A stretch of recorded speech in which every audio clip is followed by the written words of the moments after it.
All right. My name is Levi Smith. This is Drawing in the Dark. I'm going to take a drink of coffee. Mm, yes. All right. So, today on the Drawing in the Dark with my robot series of pop culture robots, I have been drawing. This is like the sixth one in this robot series, 6 of 10, for anyone that's counting and paying attention. Today, we're drawing Rosie, the housekeeping robot from the Jetsons. And in line with um, my angle with like uh, AI robots run amok, terrorizing humanity and stuff. I did talk a little bit last episode, I think, about housekeeping robotics and stuff. Big vacuums, vacuuming the carpets at airports and stuff, Roombas. I saw this thing for a Roomba like lawnmower. That seemed pretty cool.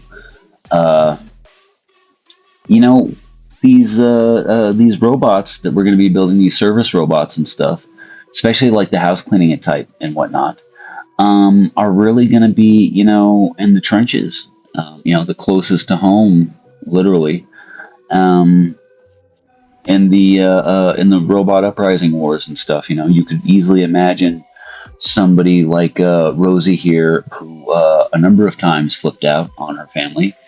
And it's been a long time since I've watched the Jetsons, so the context and exact manner of which Rosie did flip out on her family, the Jetsons, I don't exactly recall. Maybe somebody could do some research there, post a little packet on the on the comments section or something like that. Maybe that would be cool. Yeah, I know they're not going to do it, but anyway, yeah. So this one was pretty easy. I mean, a lot. Of course, sticking with the basic shapes, doing a composition that was a little bit ominous, I guess, or in some ways vaguely threatening, but not like totally, hardcore crazy. Which is honestly something I should be trying to like reach for. I should be trying to go for way more exaggerated, dramatic shots and imposing kind of representations, especially with something like this where I'm trying to go for an angle that evokes a response. I have learned in a lot of ways that, especially in art, that the power of exaggeration should not be underestimated. And really, to communicate something quickly, the more exaggerated it is, the more you can kind of like get the overall message or intention across.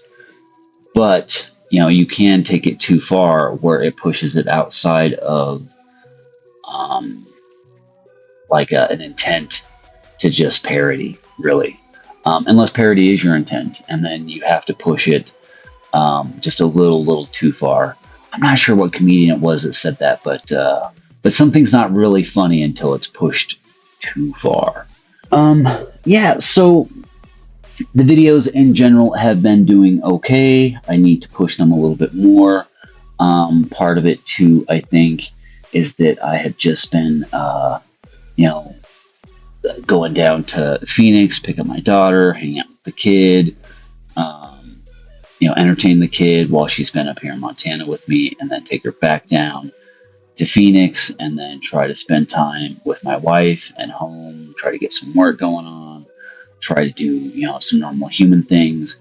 And then some of these drawings, to a point, and especially with trying to like meet a schedule and stuff, part of my goal is to produce one of these a week, no matter what. And so then with that kind of motive behind it, I'm not always too worried about everything I'm drawing becoming a masterpiece.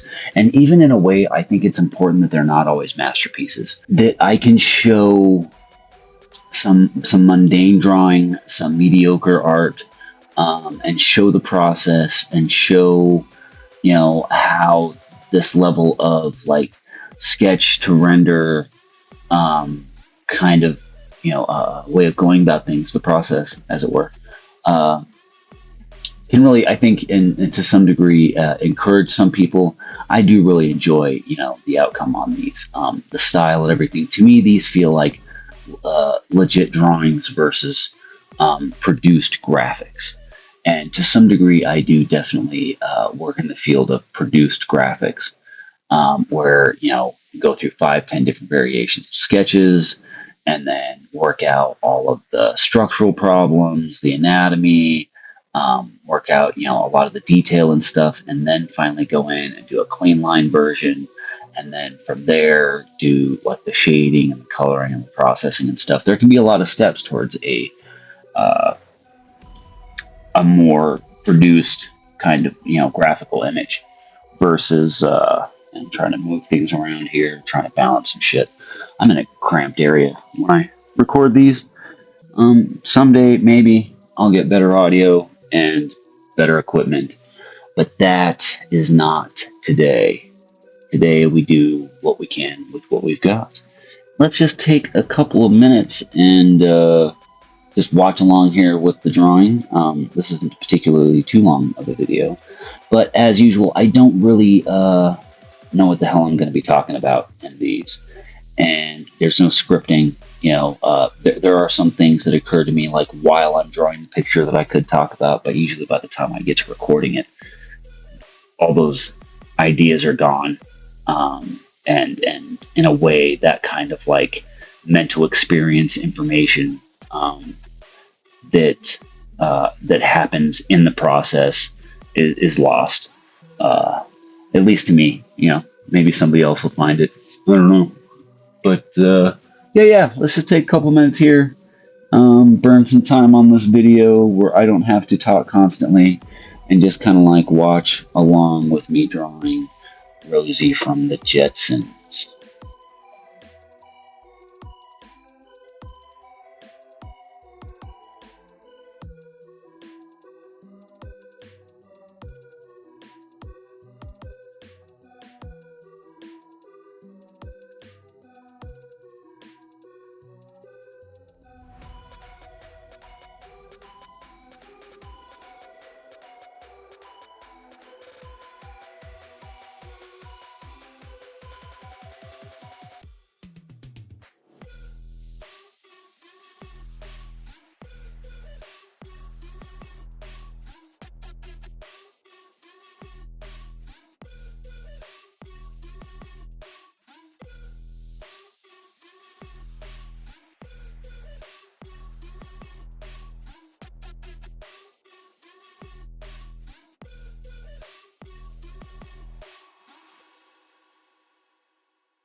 Yeah, and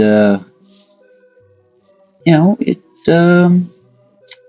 As we can see with this process, I mean, she's not the most complex robot to draw. Obviously, from her era and from animation and stuff, she's not nearly going to be anything like Johnny Five per se, or Voltron. And so this one didn't necessarily take me quite as long to draw out, and which was nice because the next one that I have in mind, Ed 209, for anybody that's really paying attention, a little spoiler for next week's. Yeah, don't forget that like and subscribe.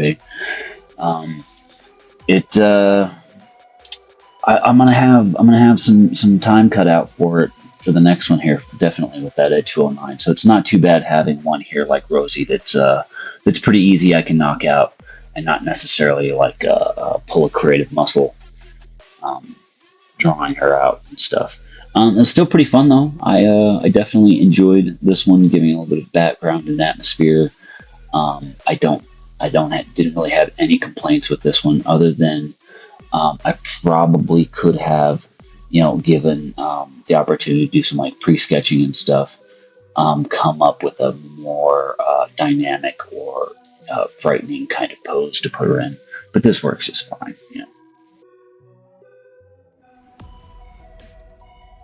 Yeah, and so you can see, it's just building up some shadows and stuff, some contrast, really trying to separate and bring it to attention, the different spaces and stuff. In this one, the angles and planes build up a little bit of dimensionality to her. Adding in a little bit of this background, kind of like this broken wall, kind of suggests there might have been some kind of turmoil going on, but nothing too particularly specific. I did think about for a minute, adding in like one of the apartment buildings from the Jetsons into the background. That would have been a nice kind of like little key piece uh, to help build up like the atmosphere and stuff. But I ended up not doing it. If you saw the thumbnail or the final image, then you've seen that I didn't do that. One of the things about the thumbnails is I'm trimming them down and stuff. That way I don't kind of like reveal the whole image. I mean, you really do have to like watch the video to see the whole image and stuff. But I also made it bigger, a little bit more prominent. I adjusted that thumbnail design, the title card design, a bit, just so you can see more of the drawing. It's not being hidden by like the timestamps or any of that kind of stuff. And it definitely gives you a much clearer idea. But I do crop it off and stuff in a way that I think creates a little bit of interest and leaves something to be to be discovered within the video.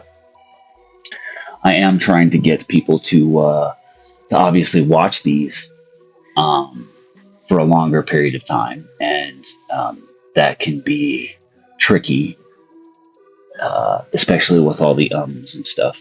And so having these like little captions added in and stuff, like an extra little layer of commentary, and then also trying to talk about more interesting things, later on here in the videos and stuff, I think are one of those ways to kind of reward those people that do end up sticking around. Maybe you're just looking to play this in the background while you're drawing, which to me doesn't really make sense, because you really want to like watch the drawing and then listening. This isn't really, I guess, like, it's not what I would listen to while I'm drawing, not in the background per se. But I'm trying to make these videos a little bit more entertaining and watchable, and kind of like let it develop as time goes by and as I come up with these odd little ideas and stuff to kind of enhance and evolve what I'm doing here and stuff. Hopefully it'll actually grow into a cool show, and we're gonna see if it does or not. But yeah, I mean, it's pretty much it here for this one. Good times. I really do like how she turned out. Robots are robots, right? But if you get a chance, check out mine and Kenny's podcast, the Pop Culture Classics podcast, wherever you can find podcasts. Go to our website. There you can buy cool t-shirts. And then after that, you're going to have to stop by Amazon. And there's links in the description if it's a little hard to find. But pick up some of our art books, the Jade Monkey Activity Book, the Curse of the Jade Monkey Activity Book, the Comic Book Planner, and the All Skulls Coloring Book, because all of them are awesome in ways you will never believe or understand until you see them. So yeah, go check that stuff out.